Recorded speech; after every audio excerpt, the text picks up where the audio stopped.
Bonsoir. Manger du poisson, est-ce vraiment bon pour la santé? Que sait-on de leur qualité et de leur traçabilité? Nous avons remonté plusieurs filières de poissons d'élevage, du moins cher le panga au plus à la mode le saumon. Dans leur chair, des doses massives d'antibiotiques ou encore des produits chimiques comme des pesticides. Enquête sur les secrets d'une industrie devenue planétaire. Direction les États-Unis ensuite pour un voyage au pays des soldats perdus. Ils rentrent d'Afghanistan ou d'Irak. Accueillis en héros, un quart est aujourd'hui SDF. Ils ont fait la guerre pour l'Amérique. Pourquoi deviennent-ils des parias? Bonsoir à tous. L'enquête que nous vous proposons ce soir va vous révéler un monde secret, opaque, qui s'est prodigieusement développé ces 10 dernières années, celui du poisson d'élevage. Vous allez découvrir une industrie planétaire, au même titre que celle du poulet, du cochon ou du bœuf, et qui aujourd'hui soulève bon nombre de questions. Que savons-nous exactement de ce poisson que nous consommons de plus en plus? Est-il toujours, comme le disent nutritionnistes et médecins, bon pour notre santé? L'enquête que nous avons réalisée en France, mais également en Norvège, en Suède, au Danemark et jusqu'au Vietnam, révèle que la chair de ces poissons peut contenir un cocktail de produits chimiques, parfois même parmi les plus toxiques de l'industrie alimentaire.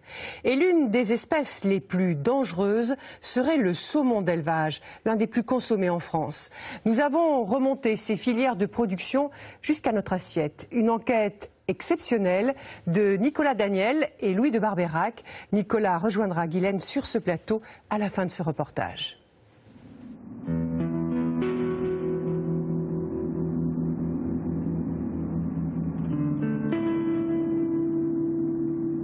C'est une route perdue, à l'ouest de la Norvège. Cernée de glaciers et de falaises, sinueuse, comme la rive des fjords. Après des heures de recherche, je finis par atteindre le but de mon voyage. Flottant sur les eaux froides, des fermes de poissons, où se cache l'un des trésors les mieux gardés du pays, le saumon d'élevage. Dans ces lieux déserts, entourés de grillages et de portes closes, j'ai rendez-vous avec un homme qui souhaite me révéler ce qu'il considère comme un scandale, caché sous les eaux des fjords. Kurt Odekalv est l'un des militants écologistes les plus respectés de Norvège. Il est parti en guerre contre les éleveurs de saumon, responsable selon lui d'une catastrophe sanitaire à grande échelle. Ces élevages, c'est un désastre. Dans une ferme comme celle-ci, il y a 2 millions de saumons. C'est beaucoup trop. À cause de ça, ils tombent tous malades. En ce moment, il y a plusieurs épidémies qui se sont propagées dans toute la Norvège. Mais ça, ils le cachent aux consommateurs, qu'ils soient norvégiens ou français. Depuis 10 ans, Kurt Odekalv va placer ses fermes industrielles sous haute surveillance, accumulant les preuves. Aujourd'hui, il souhaite me révéler les pratiques des éleveurs norvégiens qu'il juge dangereuses. Sur ces images qu'il a tournées, il affirme que ces hommes déversent dans les bassins un puissant pesticide, connu pour ses effets neurotoxiques. Ils doivent s'en protéger derrière des combinaisons et des masques à gaz. De la chimie pour soigner les saumons, rongés de parasites et de maladies qui pullulent dans les élevages. Dans les saumons, on trouve de l'évomactine, du diflubenzéron, toutes sortes de produits chimiques. C'est dégoûtant ces trucs. Il n'y a rien à manger là-dedans pour un être humain. Vous savez, le saumon norvégien, c'est la nourriture la plus toxique du monde. Des poissons toxiques, alors qu'ils sont couramment vendus dans nos supermarchés. Et le saumon de Norvège ne serait pas la seule espèce concernée. Pour vérifier ces accusations, j'ai enquêté plusieurs mois dans les coulisses de l'industrie du poisson. C'est l'aliment santé par excellence. Recommandé par les médecins et les nutritionnistes, le poisson a gardé l'image d'un produit sain et naturel. Sa chair renferme pourtant bien des secrets, parmi les plus toxiques de l'industrie agroalimentaire. De la Norvège jusqu'au Vietnam, en passant par la Suède et le Danemark, j'ai remonté les filières de cette industrie planétaire. Poissons d'élevage, produits de la pêche, mais aussi plats cuisinés, plongés dans les eaux troubles d'une filière hors de contrôle, qui déverse à notre insu un dangereux cocktail de produits chimiques dans nos assiettes.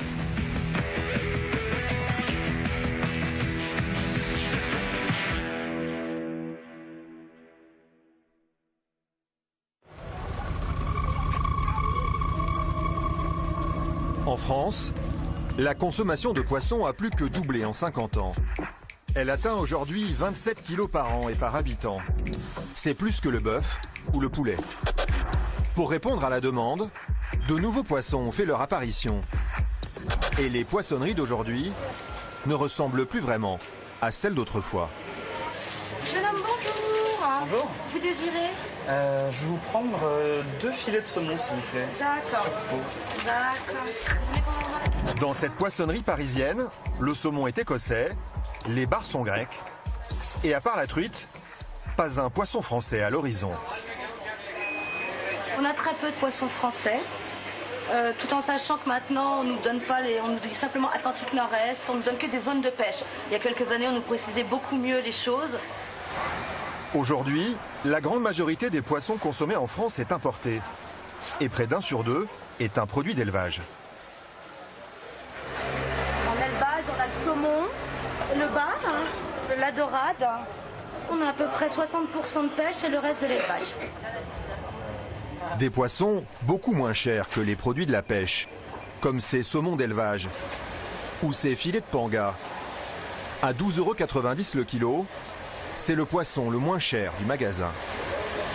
12,90 € le kilo, ça permet à certaines personnes de pouvoir se manger du poisson pas trop cher. Ils ne peuvent pas tous se permettre d'avoir du dos de cabillaud à 32 € le kilo en fait.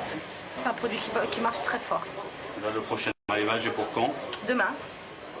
Encore inconnu il y a 10 ans, le panga est aujourd'hui l'un des 10 poissons les plus consommés en France. C'est 12,90 € le kilo et à partir de 500 grammes on fait 10 €. On le trouve dans les poissonneries et aussi dans la plupart des grandes surfaces, sous forme de filets congelés. Mais grâce à son petit prix, le panga s'est surtout imposé dans la restauration collective, au point de devenir l'un des poissons les plus consommés de la sauce dans les cantines scolaires. Si vous voulez de la sauce, vous le dites là. Comment ce produit d'élevage parvient-il à afficher des prix aussi bas? Et que trouve-t-on exactement dans la chair de ces poissons, servis à nos enfants? Bon appétit!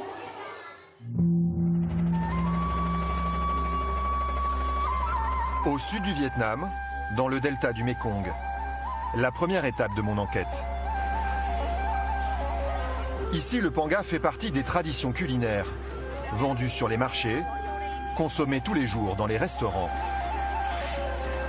Mais derrière cette image traditionnelle, il y a une autre réalité. Depuis une quinzaine d'années, le panga est aussi devenu l'une des principales richesses de la région. 95% de la production mondiale provient du sud du Vietnam. Dans la petite ville de Can Tho, sur le delta, on lui a même érigé une statue, juste à côté de celle d'Ho Chi Minh, le père de l'indépendance du pays. Je vais découvrir que cette réussite économique cache aussi une face sombre, surexploitant les hommes autant que l'environnement. Sur le fleuve, j'ai rendez-vous avec un homme pressé, celui que les Vietnamiens appellent le roi du panga, Monsieur Minh. En 15 ans à peine, il a amassé la 4e fortune du pays grâce à ses fermes d'élevage. Il exporte du panga dans plus de 30 pays, dont la France. Pour la première fois, il a accepté d'ouvrir ses portes à des caméras de télévision. Bonjour Monsieur Minh. Les gros poissons sont en train de manger là-bas. Non, on va plutôt leur montrer les petits poissons. Ils sont plus gourmands. Allons là-bas. La fortune de Monsieur Minh se trouve tout entière sous l'eau de ses bassins. Pour en comprendre l'ampleur, il faut venir ici tôt le matin et assister au spectacle du petit déjeuner.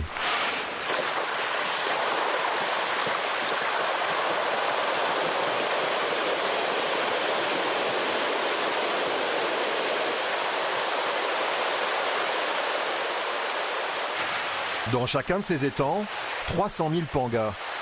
Une concentration industrielle pour un poisson vorace. Ces pangas, on les fait manger 2 fois par jour. Et à chaque fois, on leur donne 3 tonnes d'aliments. C'est comme ça qu'on les nourrit. Gavés de ces croquettes, bourrées de graisses et de protéines, les poissons atteignent leur taille adulte en seulement 6 mois. 2 fois plus vite que dans la nature. Pour assurer sa production, Monsieur Mine possède plus de 350 étangs de ce type. Dans mes fermes, il y a 100 millions de pangas. Vous vous rendez compte? Il y a plus de poissons dans mes bassins que d'habitants dans tout le Vietnam. Après 6 mois d'élevage, les fermiers récoltent 25 tonnes de poissons par étang. Mais pour les pangas, ce n'est que le début du voyage vers les assiettes européennes. Pour qu'ils plaisent aux consommateurs, Monsieur Mine va leur faire subir une transformation radicale dans l'une de ses 8 usines. En moins d'1 heure, ils y deviendront des filets congelés, gorgés d'additifs, prêts pour l'exportation.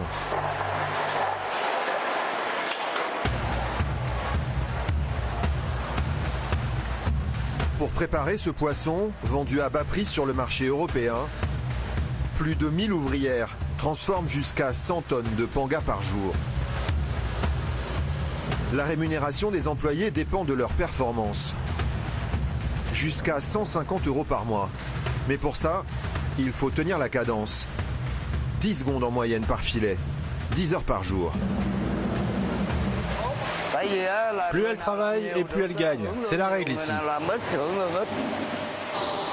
Avant la congélation, une dernière étape est nécessaire, qui commence dans ces grandes lessiveuses. Dans cette eau, des polyphosphates. Ces additifs facilitent la congélation. Mais ils ont un autre avantage. Ils permettent aux filets de se gorger d'eau et d'augmenter artificiellement leur poids. À l'arrivée, le poisson n'a plus ni goût ni odeur.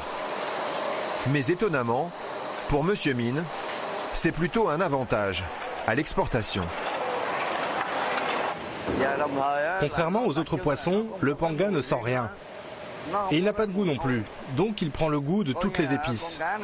Et du coup, il convient pour les cuisines du monde entier. C'est ça le secret du panga.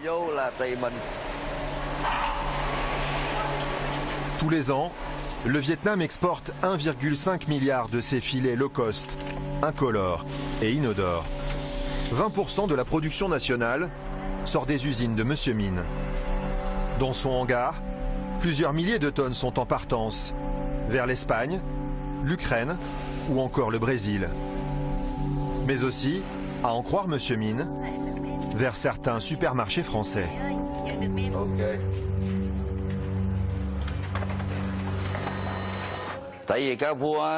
Ça, c'est la facture de notre poisson qui part chez Carrefour.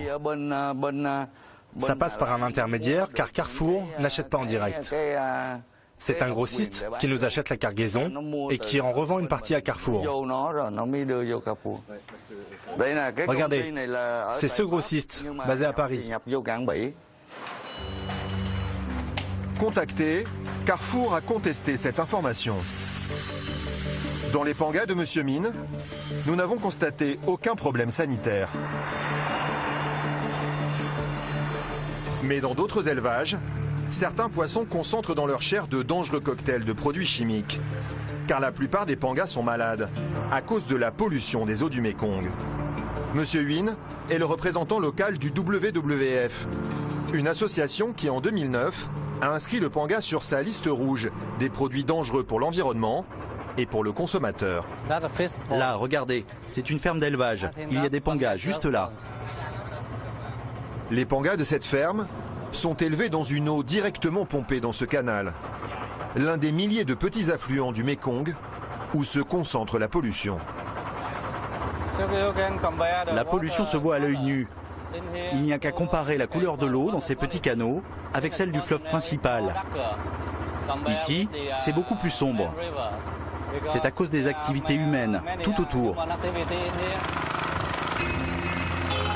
Dans ces canaux, plusieurs millions de Vietnamiens déversent quotidiennement leurs déchets domestiques. La région est aussi le premier exportateur mondial de riz, une culture intensive qui pratique l'épandage massif de pesticides. Face à ce cocktail de polluants, les eaux atteignent la cote d'alerte.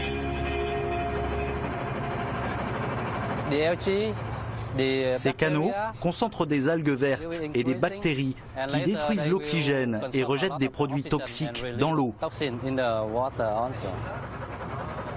Et ça peut rendre les pangas malades?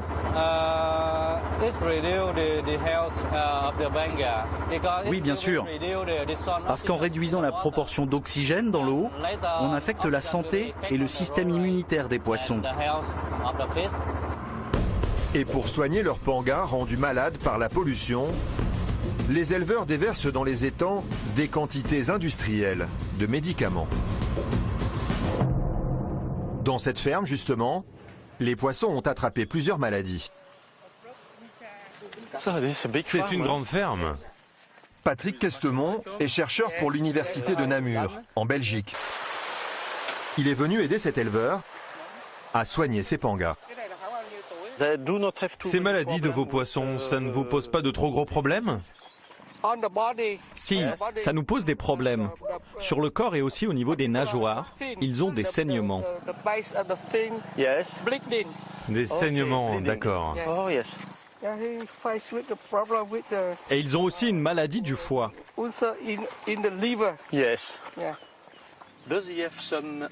Philippe Questemont va découvrir que pour soigner les poissons, les éleveurs utilisent des doses dangereuses de médicaments.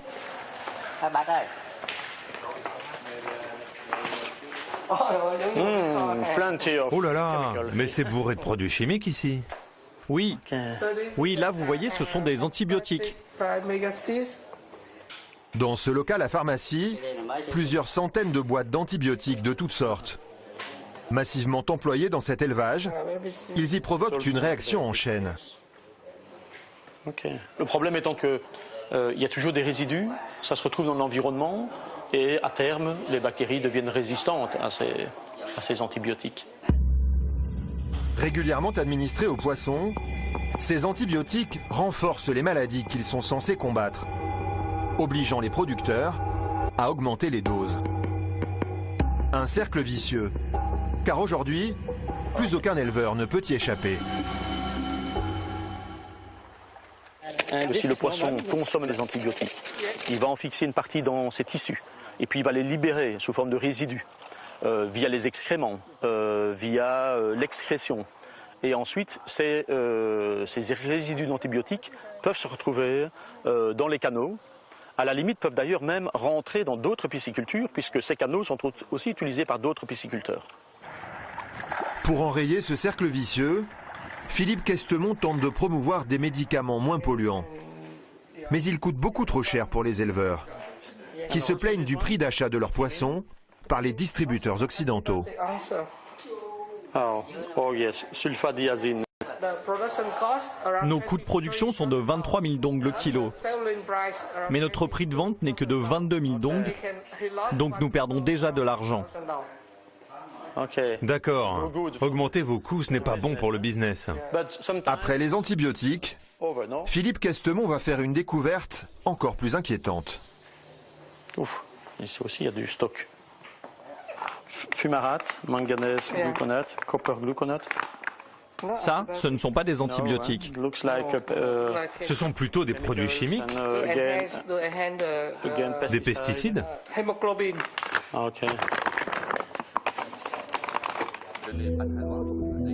Des pesticides qui se concentrent dans la chair des poissons et dans les eaux du Mékong. Des croquettes qui font grandir les pangas 2 fois plus vite que des aliments naturels.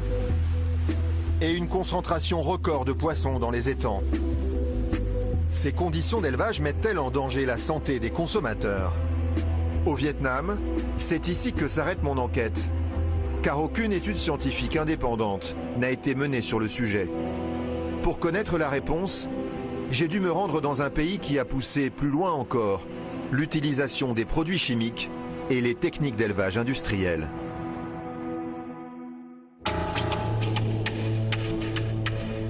En Norvège, l'élevage de poissons pèse 4 milliards d'euros par an. C'est la deuxième ressource du pays après le pétrole. 70% des saumons consommés en France proviennent de ces fermes, directement immergées dans l'eau des fjords. Mais dans ce monde secret et opaque, les journalistes ne sont pas les bienvenus. Et aucun éleveur n'a accepté de nous ouvrir ses portes.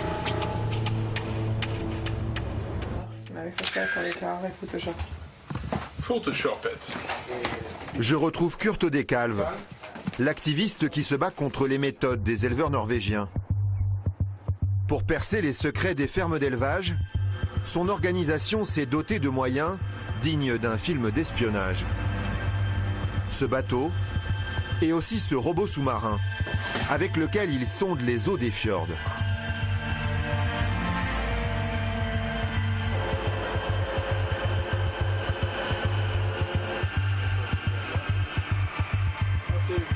C'est rempli de bactéries, là, dans les bulles. Cette couche est pleine de déchets. Sous les élevages, des montagnes de sédiments hautes de 15 mètres, où se mélangent les restes d'aliments et de produits chimiques, déversés chaque jour dans les fermes.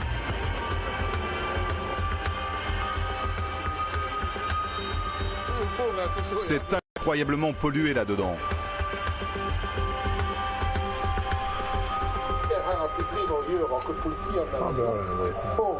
On trouve quoi dans ces sédiments? C'est tous les produits toxiques qui servent à tuer les parasites. Et il y a aussi des excréments de poissons. Le fond des fjords est totalement détruit. C'est comme une usine à gaz. On y trouve même des restes de ces pesticides qui étaient utilisés pendant la Première Guerre mondiale pour gazer les soldats.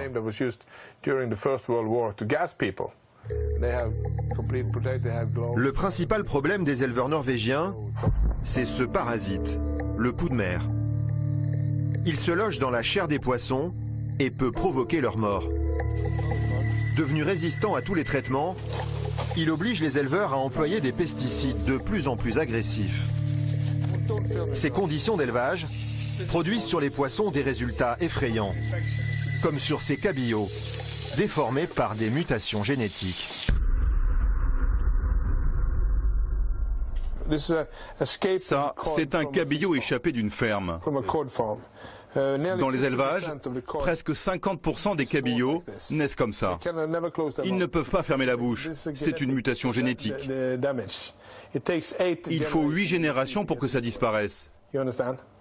En plus, ces cabillots mutants se reproduisent avec des cabillots sauvages. Regardez comme ils sont beaux. Vous n'avez pas envie de manger ça. Mais comme ils leur coupent la tête, vous ne le saurez jamais. Les saumons subissent également des transformations moins visibles, mais tout aussi inquiétantes. Voyez cette queue. Elle est beaucoup plus petite que sur un saumon sauvage. Et ici, la peau ne couvre pas les branchies. Ce n'est pas normal. Et le plus grave se trouve à l'intérieur du poisson. Quel enfer, regardez ça. C'est du poisson frais et sa chair se brise quand on tire.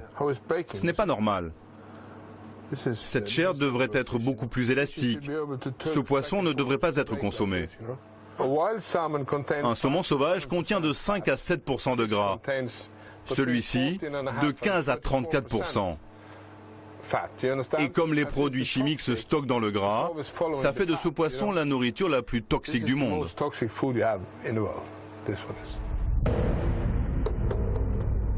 Plus grasse, la chair des poissons d'élevage fixerait davantage les résidus chimiques.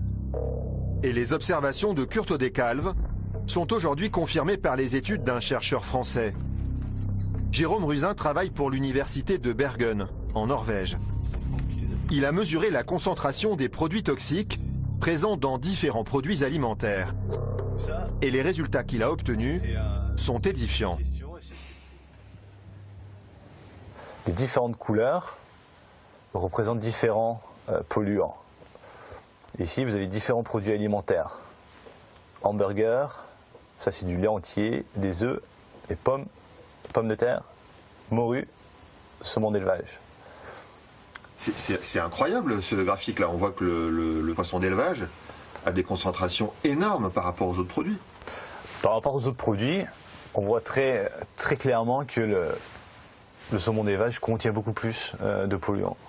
Ce qui est, vous voyez comme moi la figure. Des poissons d'élevage 5 fois plus toxiques que tous les autres produits de nos supermarchés. Pour Jérôme Ruzin, la conclusion est évidente. En même temps. Vous continuez à manger du poisson d'élevage? Non. Non, je ne le fais pas. Depuis que vous avez fait ces études, vous avez arrêté? Oui. Il faut absolument éviter d'être exposé à ces polluants, de les ingérer et d'y être exposé. C'est une évidence. Car il n'a pas seulement mesuré ces polluants, il a aussi évalué leurs effets sur ces rats de laboratoire. Ça, c'est un groupe qu'on avait qui était un groupe contrôle. Donc la souris, elle mange une nourriture standard. Et puis ça, c'est un autre groupe qui a exactement la même nourriture, sauf qu'on y a inclus le saumon d'élevage. Pour ce groupe, nourri avec du saumon, il a obtenu un résultat extrêmement inquiétant. Ce qu'il y a ici, c'est le tissu adipeux, donc les graisses qui sont au niveau abdominal. Si tu vois ce qui se passe avec le saumon d'élevage, c'est assez impressionnant. Manger du poisson d'élevage les a rendus obèses et diabétiques. Si des organismes sont exposés à différents polluants, certains d'entre eux vont faire en sorte que ces organismes vont accumuler plus de lipides, plus de gras dans l'organisme. Et c'est pour ça que maintenant il y a une théorie qui est en train de se faire, qui dit que l'obésité serait aussi une conséquence de tous ces polluants qu'on a dans l'environnement. Jérôme Ruzin va ensuite nous faire une autre révélation. D'après ses recherches, ce qui intoxique le plus la chair des saumons, ce ne sont pas les pesticides déversés dans les élevages, mais ces croquettes avec lesquelles sont nourris les poissons. Ces polluants, ils viennent essentiellement de la nourriture qu'on donne au saumon. Mais c'est quoi ces polluants? Il y a des dioxines, il y a des PCB, dieldrine, aldrine, toxaphène, tous ces produits chimiques. Mais comment ça se fait qu'on trouve ça dans des croquettes? Ça, il faut demander, à ceux qui font la nourriture pour les poissons. Mais ce qui est sûr, c'est que l'effet peut être énorme, très dangereux.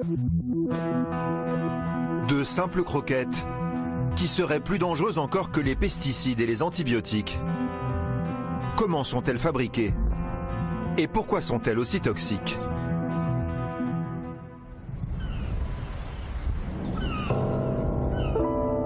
Le petit port de Tiburon, à l'ouest du Danemark. Ici, les bateaux de pêche ne ravitaillent pas des poissonneries ou des supermarchés, mais cette usine d'aliments pour poissons. Finn Nielsen est le contremaître de l'usine. Sa spécialité, la voici. Voilà notre produit, ces croquettes. Ces croquettes, il les fabrique avec de la chair de poisson fraîchement pêchée. Ce jour-là, une cargaison d'anguilles de sable qu'il aspire directement dans les cales des bateaux par ce tuyau qui les achemine jusqu'aux ateliers de transformation.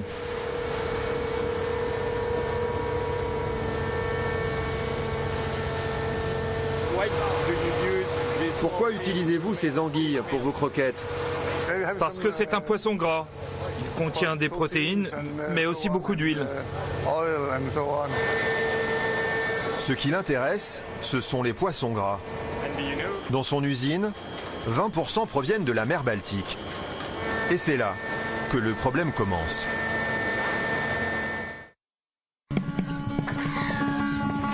La Baltique est l'une des mers les plus polluées du monde.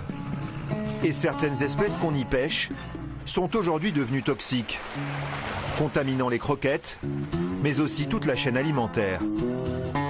En Suède, j'ai rendez-vous avec Jan Isaksson. Il milite pour l'association Greenpeace.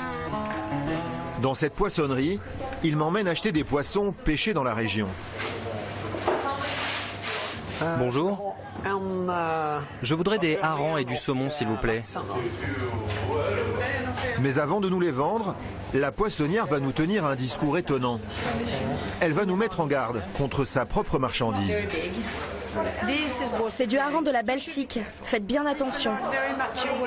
Ici, les gens savent qu'il ne faut pas trop en manger. Une fois par semaine, grand maximum.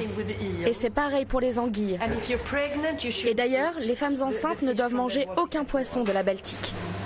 Si elle tient ce discours, c'est grâce au travail de Yann et du gouvernement suédois, qui ont lancé des alertes sanitaires contre les poissons de la Baltique, et notamment les poissons gras, comme le saumon ou le hareng. Ils contiennent une grande concentration de dioxine, l'un des poisons les plus violents que nous connaissons.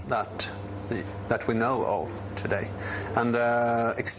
même des niveaux très bas de dioxine peuvent avoir un effet sur votre système hormonal ou provoquer des cancers. Pour trouver l'origine de cette pollution, pas besoin de chercher très loin. Essayons cette petite route-là. Il suffit de faire 1 heure de route en dehors de Stockholm, jusqu'à cette usine chimique qui transforme les arbres des forêts suédoises en papier.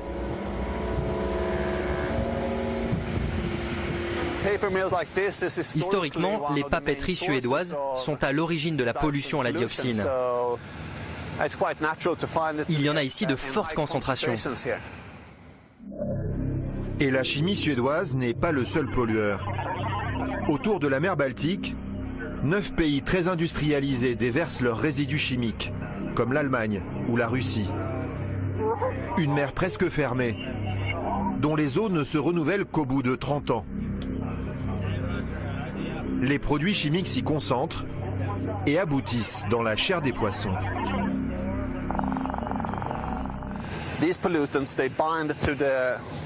Ces polluants se fixent dans les parties grasses. Et c'est pourquoi le saumon et le hareng sont intoxiqués par ces polluants. Car leur chair est très grasse, ce qui leur donne un très bon goût. Mais en même temps, ils nous exposent encore plus à ces polluants.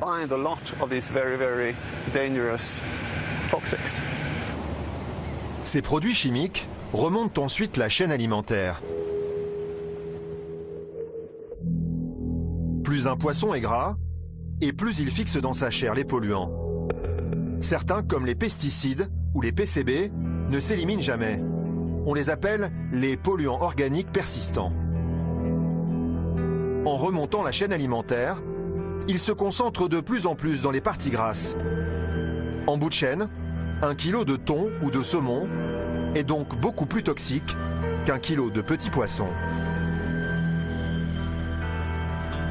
C'est ainsi que certains poissons gras de la Baltique sont devenus impropres à la consommation. Ils sont donc de moins en moins présents dans les assiettes des consommateurs.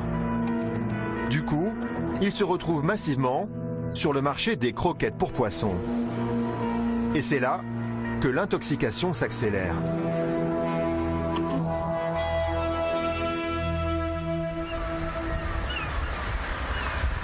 Retour à Tiburon, dans l'usine de croquettes. Pour transformer les poissons gras, Finn Nielsen les cuit dans ses grands fours. En bout de chaîne, il obtient 2 produits très différents. Cette poudre de protéines d'une part, et cette huile de poisson d'autre part. Ces 2 ingrédients permettent la fabrication du produit fini. Et chacun à leur manière, ils vont contribuer à la contamination des croquettes. Cette huile tout d'abord. En concentrant les parties grasses, elle accélère l'accumulation des polluants. C'est la raison pour laquelle les poissons d'élevage y sont encore plus exposés que les poissons sauvages. Les poudres de protéines, quant à elles, posent un autre problème, plus grave encore.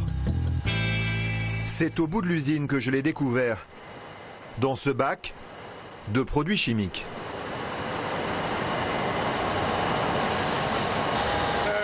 L'antioxydant rentre ici, dans la poudre de protéines. C'est de l'étoxychine.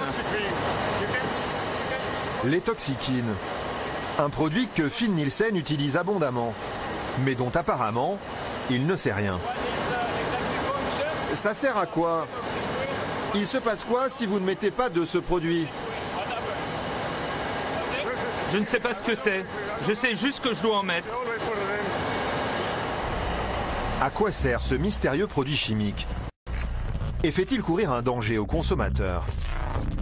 Voici l'histoire d'un des secrets les mieux gardés de l'industrie agroalimentaire. À première vue, l'étoxyquine n'a rien à faire dans une usine d'aliments.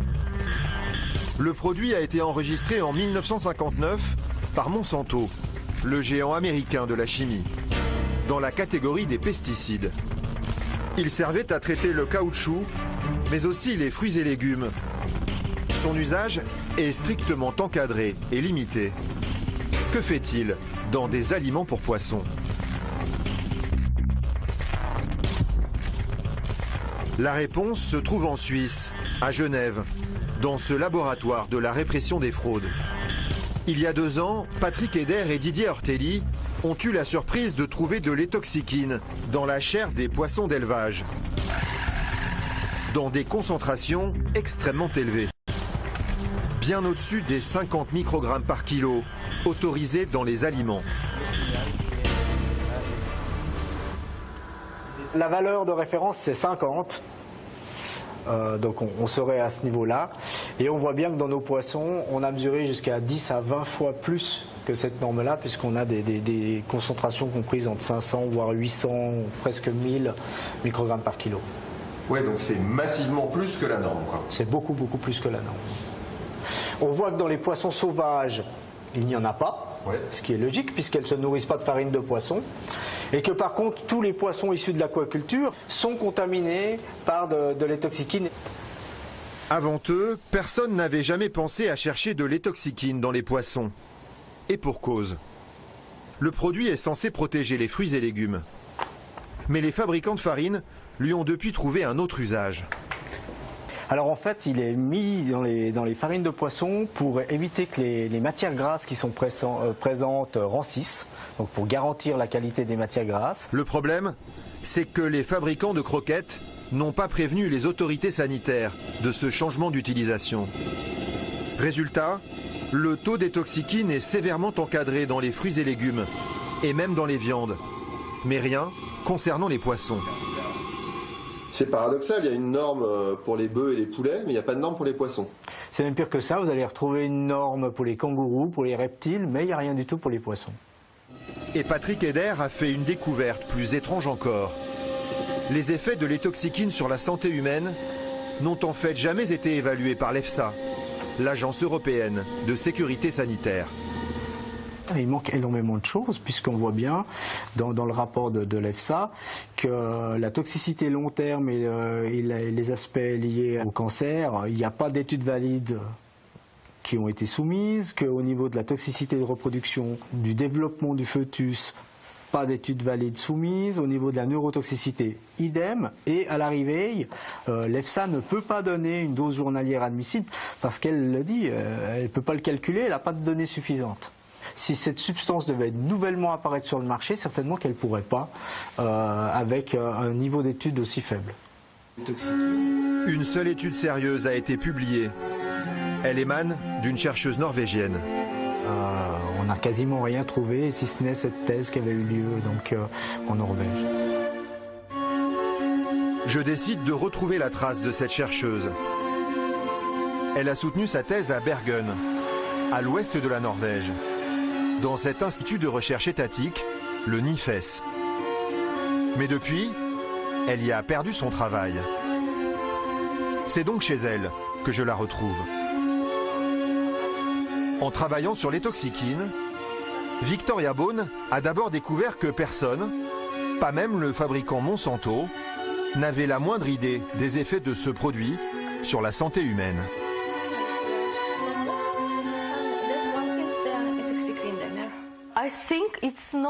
En fait, personne ne s'est demandé si c'était un produit sans risque. Ils ont juste supposé que ça ne posait pas de problème. Mais il n'y a pas eu d'analyse ? Non. Non. Mais c'est fou. Tout ce qui entre dans nos aliments devrait être contrôlé. Oui. Après plusieurs années de travail, elle a fait 6 découvertes majeures sur ce produit, toutes plus inquiétantes les unes que les autres. J'ai découvert que l'étoxychine a le pouvoir de traverser la barrière hémato-encéphalique du cerveau. Or, cette barrière a une fonction très importante. Elle sert à protéger physiquement notre cerveau contre les substances toxiques. Et aucune substance étrangère au corps humain n'est censée pouvoir la traverser.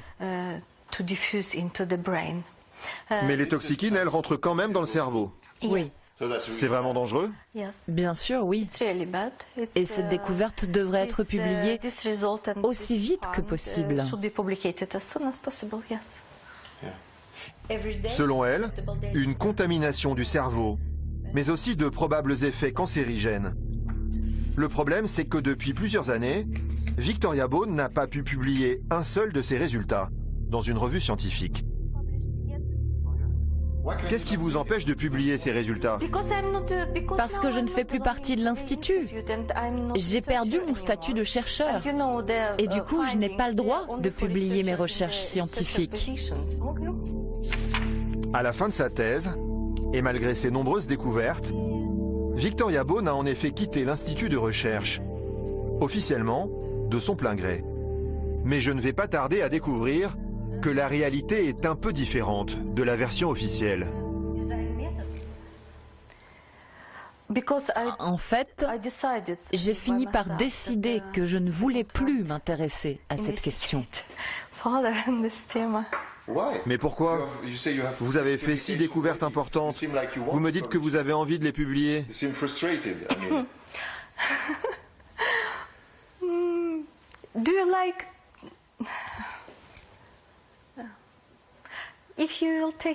vous détournez votre caméra, on pourra en parler si vous voulez. Hors caméra, Victoria Bone va affirmer avoir subi des pressions et même des tentatives de falsification de certains de ses résultats. Dans l'espoir de retrouver un poste et de publier un jour ses recherches, elle a préféré ne pas dénoncer ses pratiques dans les médias. D'autres, en revanche, l'ont fait avant elle. Car elle n'est pas la première à avoir été poussée vers la sortie. En 2006, cette femme, Claudette Béthune, également chercheuse au NIFES, avait elle aussi mesuré la présence de substances dangereuses dans le saumon. Elle avait alors dénoncé dans un journal norvégien les pressions et les falsifications de la part de sa hiérarchie et du ministère de la Pêche.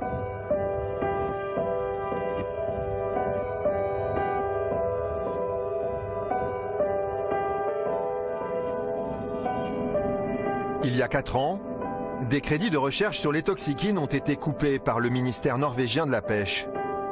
Et selon Kurt Odekalv, cette décision pourrait avoir été prise sous la pression de la ministre de la Pêche en personne. Cette ministre a rédigé elle-même les règles sanitaires qui encadrent la profession. Elle dirige directement tous les organismes de contrôle sanitaire et aussi tous les instituts de recherche, comme le NIFES. Et elle utilise ce pouvoir pour faire des choses pas recommandables. Elle oblige les instituts à abaisser les normes pour que les poissons toxiques puissent continuer à se vendre. Tout ça pour de l'argent. Avant elle, en Norvège, on n'aurait jamais vendu un poisson dangereux. Selon moi, cette ministre est vraiment totalement corrompue. Pour vérifier ces accusations, je décide de donner la parole à la principale intéressée.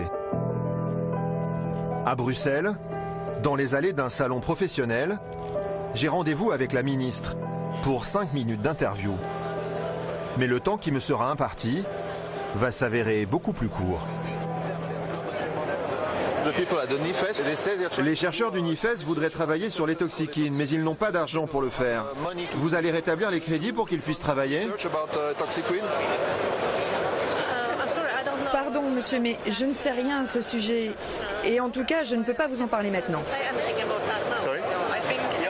Pardon, monsieur.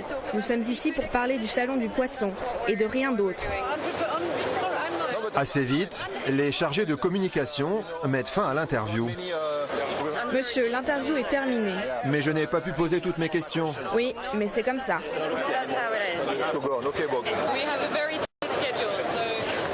La ministre ne souhaite donc pas s'exprimer sur les toxikines. Elle ignorerait même tout de cette substance. Pourtant, si on prend le temps de consulter son CV, disponible sur le site internet du ministère, on y apprend qu'elle a travaillé 4 ans comme consultante pour Evos, le leader mondial de la croquette de poisson, juste avant d'être recrutée comme conseillère au ministère de la Pêche. Elle a depuis occupé des dizaines de postes dans l'industrie du saumon, dont elle a même dirigé l'un des principaux lobbies, le syndicat professionnel FHL. Et selon Kurt Decalves, il y a encore une ligne qui manque à ce CV déjà bien rempli. Vous savez, cette femme possède 8% d'une grosse saumonnerie et son directeur de cabinet 20% d'une autre ferme. Moi, j'appelle ça de la corruption. Ça me rappelle la mafia sicilienne. L'accusation est peut-être outrancière, mais les faits sont là, masqués par un simple montage financier. Il m'a suffi d'examiner les registres de cette société, JMJ Invest. La ministre en est la principale actionnaire. Et JMJ Invest possède effectivement plus de 10% d'une des principales saumonneries norvégiennes, dont plusieurs autres actionnaires sont des membres de la famille de la ministre. Poisson toxique, chercheuse muselée, ministre en conflit d'intérêts. Je quitte la Norvège un peu étonné par tout ce que je viens d'apprendre.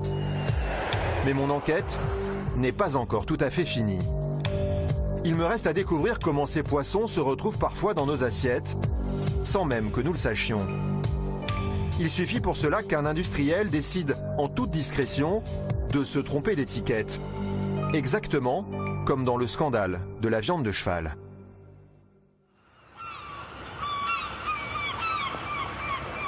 À Boulogne-sur-Mer, le principal port de pêche français, certaines entreprises ne se contentent pas de vendre du poisson. Elles fabriquent aussi un produit totalement inconnu des consommateurs, mais très utilisé dans les plats cuisinés. Ce jour-là, un arrivage de cabillaud.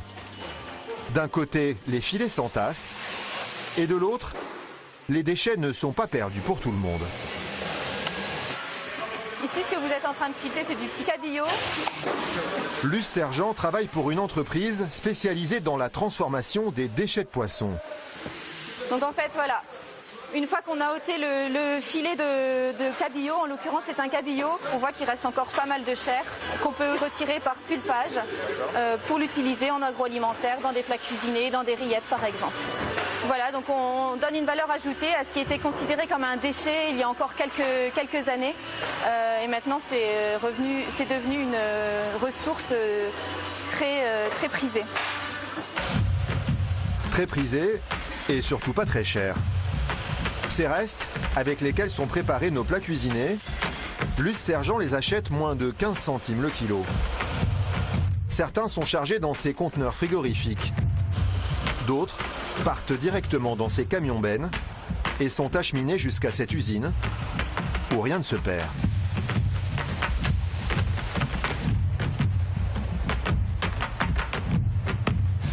Les peaux de poisson sont d'abord récupérées pour fabriquer des produits cosmétiques. Quant aux têtes et aux bouts de chair qui restent accrochés aux arêtes, ils sont en partie travaillés dans cet atelier. Mais à notre arrivée, toutes les machines sont à l'arrêt. Elles ont pourtant tourné très récemment. Mais juste avant notre visite, le patron du site a donné l'ordre d'arrêter la production. Ce qui le dérange, c'est par rapport à la filière en fait. Il a peur que ça choque le consommateur, qu'on montre la pulpe et que ça le... Ouais, mais il fallait nous le dire avant qu'on vienne. L'image que le patron voulait éviter, nous avons tout de même réussi à la filmer et à la dérober dans un autre atelier. C'est cette pulpeuse en pleine action. En écrasant les déchets, elle en extrait cette bouillie informe et pas franchement appétissante, qu'on appelle la pulpe. Une fois lavé, voici à quoi ressemble le produit fini. Celui-ci a été fabriqué avec les restes d'un poisson gras, la truite. Qu'est-ce qu'on peut faire avec une pulpe comme ça, par exemple? C'est utilisé dans des plats cuisinés en général, mais aussi beaucoup dans le pet food. Dans le pet food? Donc pour l'alimentation des chiens et des chats. L'intérêt de ce produit, c'est d'abord son prix. La pulpe se vend autour d'1,30 € le kilo, 10 fois moins cher que du filet de poisson. Elle est donc très prisée des industriels de l'agroalimentaire. D'autant plus que rien ne les oblige à indiquer sur leurs produits qu'ils contiennent de la pulpe. Une usine de plats cuisinés dans l'ouest de la France. Ce matin, les équipes de la répression des fraudes font une inspection surprise. Bonjour, Monsieur Emeric, directeur département de la protection des populations. Bonjour, bienvenue. Jean-Michel Emeric est venu inspecter les stocks de cette grande marque d'agroalimentaire. Et notamment cette brandade de morue, dont il veut vérifier la composition. Donc c'est la liste des ingrédients.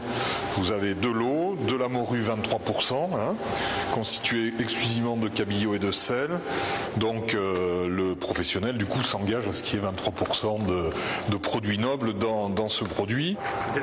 Produits nobles, façon de parler. Quand un plat cuisiné indique par exemple la présence de morue, sans rajouter la mention filet de poisson, c'est en général de pulpe qu'il s'agit. Vous éliminez les bords, voilà. Vous prenez plutôt des morceaux au milieu. Jean-Michel Emeric souhaite vérifier que la composition de ce bloc de pulpe correspond bien à ce qui est indiqué sur l'étiquette. C'est un bloc de chair de poisson aggloméré, puisque c'est un produit congelé. Donc évidemment, il est plus facile de dissimuler dans ce type de produit un mélange d'espèces en incorporant de la morue et d'autres espèces de poissons que lorsque c'est présenté en filet. Après le scandale de la viande de cheval, le poisson est également dans le collimateur de la répression des fraudes. Les échantillons prélevés sont transmis pour des analyses ADN au Laboratoire national d'analyse de Marseille, dirigé par Frédéric Saltron. Identifier des poissons est une procédure longue et complexe. Selon une récente étude américaine, une étiquette de poisson sur 3 serait mensongère. Et c'est le cas de notre échantillon de pulpe. Ça dit qu'il y a dedans plusieurs choses. Ça, c'est une bande qui est celle de la morue du Pacifique. Et ça, ce sont 3 bandes qui sont celles du colin d'Alaska, comme on voit là sur le témoin du colin d'Alaska. Donc là, grosso modo, on a morue du Pacifique et colin d'Alaska. Voilà, c'est ça. Mais ça, ils l'ont pas annoncé, colin d'Alaska. Non. Donc ça, c'est pas légal. Ça, c'est une anomalie. Il va falloir que le professionnel explique l'origine possible de ce colin d'Alaska dans la pulpe, dans cette matière première. Il ne faut pas exclure l'origine accidentelle. Et puis aussi, tout simplement, le colin d'Alaska est moins cher que la morue du Pacifique, donc ça pourrait être une fraude. Et vous avez aussi un autre type de fraude, c'est de faire passer un poisson d'élevage pour un poisson sauvage. Du colin à la place de la morue. Dans la pulpe, les substitutions d'espèces sont beaucoup plus fréquentes et posent un problème de traçabilité. Aujourd'hui, toute la filière poisson peut être concernée par des problèmes de sécurité sanitaire. À tel point que certains professionnels de la santé sont en train de changer totalement de discours sur le poisson. Jean-Loup Mouisset est cancérologue. Ce jour-là, il anime un atelier d'information sur les causes du cancer pour ces femmes toutes atteintes de la maladie. Notre objectif, c'est pas d'aller chercher le coupable, c'est plutôt de prendre des mesures qui vont permettre d'éviter la récidive. Et parmi les multiples causes qui peuvent favoriser le cancer, le poisson est devenu l'une de ses préoccupations. Recommandation simple, mangez peu de poissons, de gros poissons, saumon, thon, les gros poissons une à 2 fois par mois. Vous mangez des petits poissons, riches en oméga 3 si possible. Pour quelqu'un qui a eu un cancer du sein, je vais recommander des petits poissons. Le poisson peut être problématique pour ma santé, c'est ça? Oui. Oui, parce qu'on veut résumer. Avant, c'était vrai parce que le poisson était le poisson, avec ses constituants qu'on mesurait. avec sa richesse en oméga 3 notamment, en vitamine D. On donnait des cuillères de foie de morue, pas pour rien, dans l'enfance, parce qu'elle est riche en vitamine D. Donc ça, c'est un élément de santé. Et tout d'un coup, ce poisson, c'est pas que du poisson, c'est du poisson avec des pesticides, du mercure, et même si c'est du poisson de Finlande, on sait qu'il y a plein de radioactivité, toujours plus de 20 ans après, de Tchernobyl. Donc c'est pas du poisson que vous mangez, c'est du poisson avec de la radioactivité, du mercure, des métaux lourds, et des PCB, des dioxines, etc. C'est plus la même chose. Donc le message, il doit être différent malheureusement, parce que les choses ont changé. Pendant 30 ans, les autorités sanitaires françaises ont encouragé sans limite la consommation de poissons. Cet été, elles ont revu à la baisse leurs recommandations. Pas plus de 2 portions de poisson par semaine. Une manière de prévenir ou d'anticiper ce qui pourrait devenir notre prochain scandale alimentaire. Bonsoir Nicolas. Bonsoir Guylaine. Vous avez travaillé 5 mois sur cette enquête. Pour commencer, précisez-nous cet avis des autorités sanitaires françaises. Il date de cet été. Il préconise de ne pas manger plus de 2 fois par semaine du poisson. Mais il y a autre chose. Oui, le rôle des autorités sanitaires, c'est d'évaluer les risques et les bénéfices liés à la consommation des aliments. Et pour le poisson, pendant longtemps, ils nous ont recommandé d'en manger beaucoup, le plus souvent possible. Et les autorités ont eu raison de le faire, parce que le poisson est un très bon aliment, riche notamment en oméga 3. Qui est un nutriment qui est bon pour le cerveau, qui est bon pour la prévention des maladies cardiovasculaires. Donc tout ça, c'était des bonnes recommandations. Le problème, c'est qu'aujourd'hui, on l'a vu dans le reportage, dans le poisson, il y a autre chose. Il y a ce cocktail de produits chimiques, des PCB, des métaux lourds, des pesticides. Et avec les bénéfices, il y a des risques aujourd'hui. Le seuil, au-delà duquel les risques dépassent les bénéfices, c'est 2 portions par semaine. Et l'ANSES va plus loin, parce qu'il y a certains poissons, c'est le cas des poissons gras, on en parle dans le reportage, qui accumulent plus de produits chimiques. Pour ces poissons-là, pas plus d'1 fois par semaine. Et pour certaines catégories de la population, qu'on appelle catégories à risque, les femmes enceintes, les enfants de moins de 3 ans, les personnes âgées, certains poissons ne doivent pas être consommés plus d'1 fois tous les 2 mois. Alors concrètement, qu'est-ce qu'on peut manger exactement? Alors, du poisson. On peut continuer à manger du poisson, c'est ça la bonne nouvelle. Et simplement, il y a quelques règles à connaître pour éviter d'ingérer ces substances toxiques. Première règle, éviter de manger trop de poissons gras, parce que c'est eux qui accumulent le plus de substances toxiques. Deuxième règle, éviter les trop gros poissons, puisque les gros poissons, eux aussi, comme ils sont en bout de chaîne alimentaire, ont tendance à plus accumuler ces produits. Et enfin, se renseigner sur l'origine du poisson que l'on mange. Pêche ou élevage? Pêche ou élevage, bien sûr. Si c'est un poisson d'élevage, faire un peu plus attention. Mais si c'est de la pêche, se renseigner sur la zone de pêche. On a vu dans le reportage, si c'est par exemple la Baltique, méfiance. Alors de quand date exactement le développement de cette industrie d'élevage du poisson? Le développement, c'est les années 70. À l'époque, ça répond à une problématique importante qui est celle de nourrir les gens, de les nourrir pour pas très cher. Les gens mangent de plus en plus de protéines. Et à la même époque, d'ailleurs, on élève du poisson, mais on se met à élever aussi en batterie du poulet, à élever des bovins, à élever du cochon, bien sûr. Et aujourd'hui, finalement, la filière du saumon connaît les mêmes problèmes que les autres filières agroalimentaires. Ce sont les excès de l'agroalimentaire. Alors, il y a un autre danger, Nicolas, dont vous parlez dans votre reportage, c'est le danger génétique, qui est beaucoup plus pernicieux, celui-là. Alors, est-ce qu'on a une idée de ce que cela peut donner dans quelques années? Oui, c'est un des vrais dangers, la pollution génétique.